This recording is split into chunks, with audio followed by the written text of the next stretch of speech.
हिंदू धर्म ग्रंथों में चिरंजीवियों, अमर जीवों की चर्चा तो अक्सर होती है, लेकिन एक ऐसे भी महान ऋषि हैं जो समय और मृत्यु के चक्र से पूरी तरह मुक्त हैं। वे हैं कागभुशुंडी। वे कौवे के रूप में एक महान ज्ञानी और परम राम भक्त हैं। उनका आश्रम हिमालय के नीलगिरी पर्वत पर स्थित है, जहाँ वे आज भी पक्षियों को राम कथा सुनाते हैं। ब्राह्मण से कौवा बनने का सफर।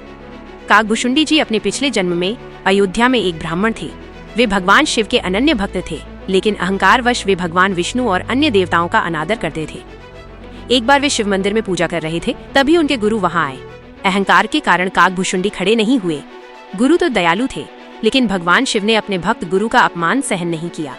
मंदिर में आकाशवाणी हुई और शिवजी ने उन्हें श्राप दिया कि तूने अजगर की तरह बैठकर गुरु का अपमान किया है, इसलिए तू अधम योनि सांप प्राप्त करेगा। गुरु की प्रार्थना पर शिवजी ने दया की और कहा कि श्राप तो भुगतना होगा, लेकिन अंत में तुम्हें राम भक्ति प्राप्त होगी। हजारों जन्मों के बाद वे एक ब्राह्मण बने और लोमश ऋषि के पास ज्ञान लेने पहुंचे। लोमश ऋषि का श्राप। लोमश ऋषि उन्हें निर्गुण ब्रह्म, निराकार ईश्वर का उपदेश दे रहे थे, लेकिन कागभुशुंडी बार बार सगुण राम की रट लगा रहे थे।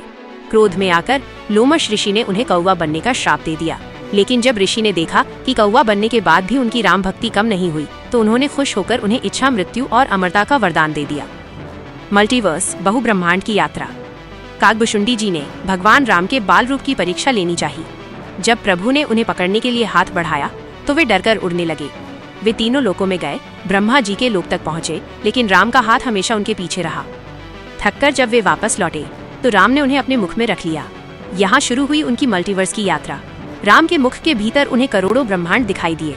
उन्होंने देखा कि हर ब्रह्मांड में एक अयोध्या है, एक सरयू नदी है और वहाँ राम लीला हो रही है, स्वयं का प्रतिरूप। सबसे चौंकाने वाली बात ये थी कि हर ब्रह्मांड में उन्होंने स्वयं को, कागभुशुंडी को भी देखा।